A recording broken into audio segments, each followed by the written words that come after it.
शहर बगदाद से कुछ फासले पर एक छोटी सी बस्ती थी, जहां एक बूढ़ा शख्स अपनी आखिरी जिंदगी के दिन गुजार रहा था। वो खामोश और आजिज लेकिन एक बहुत ही दाना इंसान था। इसके 5 बेटे थे। उनमें सबसे बड़ा यूसुफ था, जो एक जमींदार था। यूसुफ पूरे दिन खेतों में मेहनत करता, जमीन को सजाता और फसलों की देखभाल करता था। लेकिन वालिद की खिदमत करते करते कभी कभी अकता जाता और दिल ही दिल में सोचता, यह जिम्मेदारी का खत्म होगी। शाम को जब वो थक्का हारा खेतों से लौटता तो उसका बूढ़ा बाप है हकीम खामोशी से बैठे कि थकान को महसूस करता। हकीम के दिल में बेटे के लिए बेपनाह मोहब्बत थी, लेकिन वह कुछ कहे बना बस अपनी नजरें झुका लेता है। कुछ उर्से बाद हकीम ने यूसुफ के रवैये में तब्दीली महसूस की। वो जानता था कि यूसुफ अपनी थकान और जिम्मेदारियों के बोझ तले दब चुका है।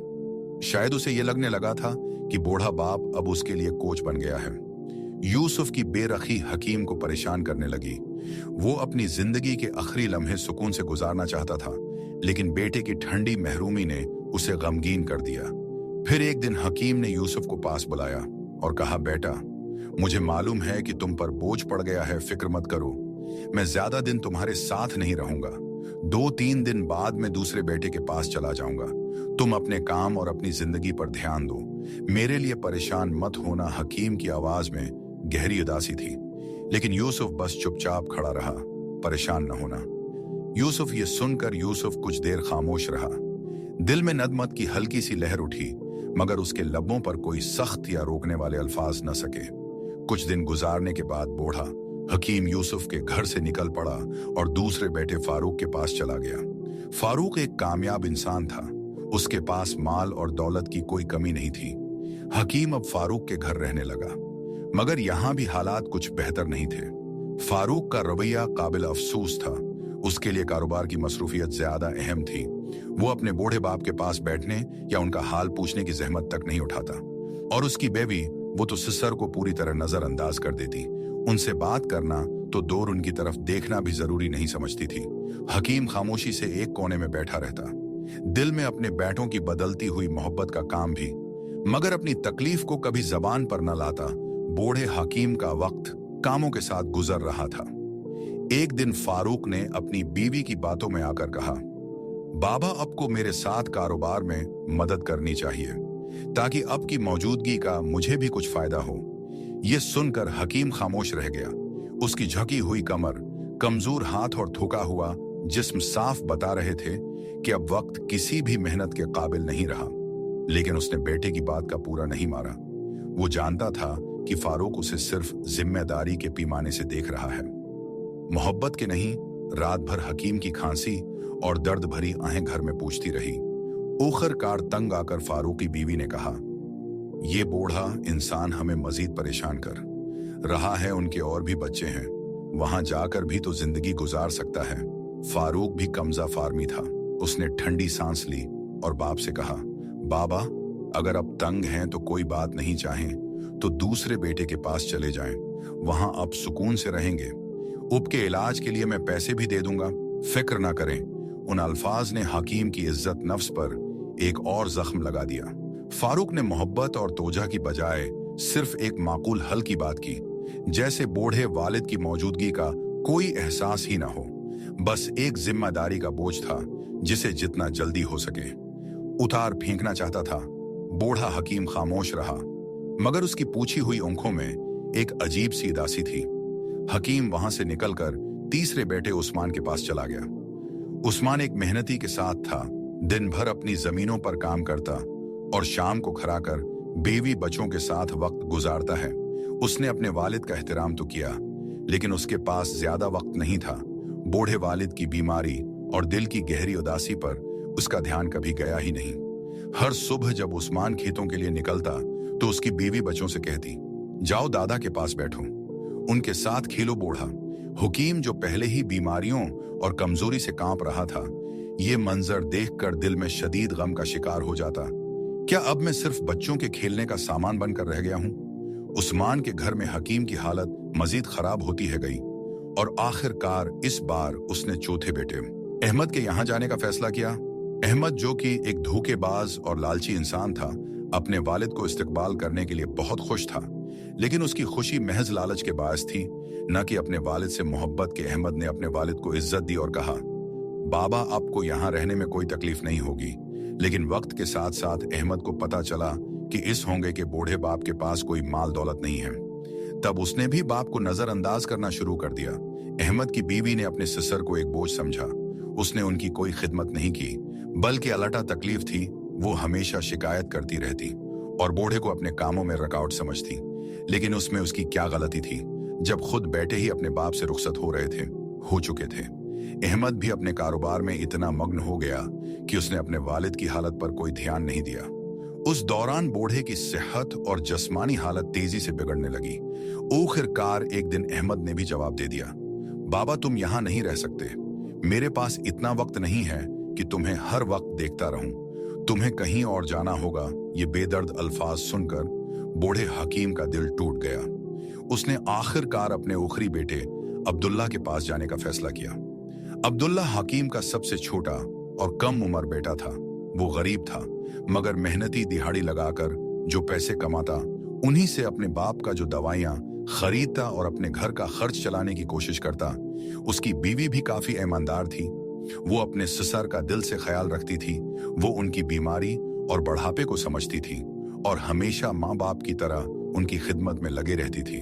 बूढ़े हकीम ने जब अब्दुल्ला और उसकी बेबी की मोहब्बत और एहतराम देखा तो उसका दिल खुशी से भर गया। उसने बहुत दुआएं दी। वक्त गुजरता गया और हकीम अपने छोटे बेटे के घर में खुशी खुशी जिंदगी गुजारने लगा। उसकी जिंदगी में सुकून और मोहब्बत वापस आई। वो इस बात पर शुक्रगुजार था कि आखिरकार उसे बहुत इज्जत मिली, जिसका वो हमेशा से हकदार था। लेकिन फिर बढ़ापा अपना असर दिखाने लगा। बीमारियां बढ़ने लगी और हकीम शदीद बीमार हो गया। देखकर बेहद गमगीन होता और अक्सर रो पड़ता, क्योंकि वहां अपने वालिद को एक बोझ नहीं बल्कि हकीकी मानों में बाप के रुतबे से देखता था। उसके दिल में वालिद की इज्जत और मोहब्बत का समंदर था।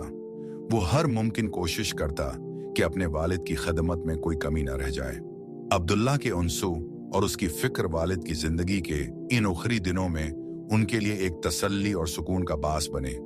हकीम ने अब्दुल्ला की मोहब्बत देखकर उसे अपने करीब बुलाया और बारीका आवाज में कहा, बेटा मेरे आखिरी दिन करीब है। मेरी सांसें अब गनती की रह गई हैं, लेकिन अल्लाह तुम्हें हमेशा खुश और उबाद रखे, जिस तरह तुमने मेरी खिदमत की और मेरा दिल जीता। अब्दुल्ला ने गमगीन लहजे में जवाब दिया, बाबा अल्लाह ना करे कि अब हमें छोड़कर चले जाएं। अब के बगैर हम कैसे जी सकेंगे। हकीम ने मुस्कुराते हुए कहा, बेटा ये तो हक का रास्ता है। हर शय को फना होना है। मुझे भी अपने खालिक हकीकी के पास जाना होगा। अब्दुल्ला ने गहरी सांस लेते हुए कहा, बाबा क्या आप मुझसे खुश हैं? मैं वहां खिदमत नहीं कर सका जिसके अब हिकदार है मेरी बीवी। लेकिन अगर आपके दिल में कोई गुला शकवा है तो हमें जरूर बताएं और अपना कम हल्का कीजिए। हकीम ने गहरी सांस ली और अब्दुल्ला को कहा, बेटा एक आखिरी बात है जो मैं तुम हूं से कहना चाहता हूं और ये एक बड़ी अमानत है। मैंने अपनी जिंदगी में तुम पांचों बेटों का इम्तिहान लिया, लेकिन इस आजमाइश में सिर्फ तुम कामयाब हुए बेटा। मेरे मरने के बाद तुम बगदाद की भला गली में जाबिर नाम के बूढ़े शख्स के पास जाओ। उससे मेरा नाम लेकर कहना कि हकीम वफात पा चुका है और वो अमानत जो मैंने उसके पास है रखी थी वो तुम्हें दे दे। हकीम ने अब्दुल्ला के कुंधे पर हाथ रखा और कहा, जो अमानत दे वो तुम्हारे लिए है। उसे अपनी बीवी बच्चों की जिंदगी बेहतर बनाने के लिए इस्तेमाल करना। ये मेरा तुम्हारे लिए उखरी तोहफा होगा और याद रखना बाकी भाइयों को कुछ भी ना देना भला। आखिर हकीम इस दुनिया से रुखसत हो गया। वफात का गम अब्दुल्ला के दिल पर बजली बनकर गिरा। उसकी आंखें आंसुओं से भरी हुई थीं और दिल में एक बेपनाह खालीपन था। उसकी बीवी भी शिद्दत है गम से रोने लगी, क्योंकि उसने हकीम की खिदमत दिल से की थी और उनका एहतराम किया था। अब्दुल्ला ने खुद पर काबू पाते हुए अपने भाइयों को खबर दी और उन्हें जनाजे में शिरकत की दावत दी। सब भाई जो कभी अपने वालिद को बोझ समझते थे अब जनाजे में शरीक हो गए। अब्दुल्ला जो हमेशा ईमानदारी और मोहब्बत का पेक कर रहा, भाइयों से मुखातब हुआ, बाबा जान ने मुझे एक अमानत सौंपी थी। मुझे यकीन है कि वो कोई कीमती खजाना होगा, लेकिन उसमें सब भाइयों का हक्का है। हालांकि बाबा ने उसे सिर्फ मेरे लिए वसायत की थी। भाई जिनके दिलों में कहीं ना कहीं लालच छिपा था फौरा बोले, अब्दुल्ला जाओ और अमानत ले आओ, फिर उसे हम पांचों भाइयों में बराबर तकसीम कर देना। अब्दुल्ला ने ठीक पैसा ही किया। वो बगदाद जाकर अमानत ले या जब उसने संदूक खोला तो वो हैरत में पड़ गया। संदूक ने बगदाद के मशहूर बाजार की कई कीमती दुकानों के कागजात, जवाहरात जो उसकी मां के थे, और बहुत सी इशरफियां मौजूद थीं। अब्दुल्ला ने अपनी दयानतदारी का सबूत देते हुए सब भाइयों को उनका हक दिया और खुद अपने हिस्से पर कुनारा कर लिया। जिंदगी एक बार फिर बाप के साए के बगैर चलने लगी, लेकिन वक्त ने जल्द ही अपनी हकीकत दिखा दी। बड़े भाइयों में से एक अपने कारोबार में बुरी तरह फंस गया। गैर जिम्मेदारी और गलत फैसलों की वजह से वो कर्ज में डूबता चला गया। हालात इतने खराब हो गए कि उसे अपना घर तक पेश न पड़ा। दूसरा भाई, जो हमेशा ऐशा अशरफ की जिंदगी गुजारने का आदी था, एक दिन चोरी में मुब्तला पाया गया। काजी ने उसे जेल भेजने का हुक्म दे दिया और उसकी जिंदगी की सारी साख तबाह हो गई। बाकी भाई भी जिस चीज को सोना समझकर हाथ लगाते हुए हम मिट्टी बन जाती। ये सब नाकामियां एक ही जवाब थीं, बाप की बद्दुआ। दूसरी तरफ अब्दुल्ला ने अपनी मेहनत से बगदाद में कारोबार शुरू किया। वकूफे से अमदा कपड़ा खरीदकर बगदाद के बाजार में भेजता और वक्त के साथ अच्छा मुनाफा कमाने लगा। उसकी ईमानदारी, बाप की दुआ और मुस्तकिल मेहनत ने उसे तरक्की की राह पर डाल दिया। यहाँ तक कि वो अपने बाकी भाइयों की फुर्खत करदा दुकानें खरीदने लगा और आहिस्ता आहिस्ता पूरे बाजार का वाहिद मालिक बन गया। जो भाई कभी खुद को दौलतमंद समझते थे, अब वक्त के मारे हुए अब्दुल्ला के दर पर सवाल करने आ गए। अब्दुल्ला, जो एक रहम दिल और मुशफिक इंसान था, उनकी मदद करता और उन्हें खाली हाथ वापस न जाने देता। उसका ये रवैया इसके वालिद की सिखाई हुई इखलाकियात का ईगाज था। फिर वो दिन आया जब अब्दुल्ला ने बगदाद की तरक्की याफ्ता इलाके में एक बड़ा घर खरीदा और अपनी बीवी बच्चों के साथ एक खुशहाल जिंदगी गुजारने लगा। वो जिंदगी के इस मोड़ पर भी अपने वालिद की दुआओं और तालीम को याद करता। ओ ने मुझे बगदाद का अमीर बना दिया, लेकिन अब के साए की महरूमी ने मुझे गमगीन कर दिया। अल्लाह ताली अब को जन्नत में आयली मकाम उता फरमाए। दोस्तों, इस कहानी से हमें 3 कीमती तजर्बा मिलते हैं। एक, वालिदीन की जिम्मेदारी है कि वो अपने बच्चों की बेहतरीन तरबियत करें ताकि बे न सिर्फ उनका सहारा बने बल्कि जिंदगी की मुश्किलात का सामना भी हिकमत और सब्र से कर सकें। तो एक बेटे के तौर पर हमें अपने वालिदैन को कभी बोझ नहीं समझना चाहिए, क्योंकि वक्त का पहिया घूमता है और कल आप खुद इसी मकाम पर हो सकते हैं जहां वालिदैन आपसे मोहब्बत और तौजा की उम्मीद करते थे। नंबर 3, वालिदैन के साथ मोहब्बत, इज्जत और अच्छा रवैया अख्तियार करना न सिर्फ आपके मुस्तकबल को रोशन करता है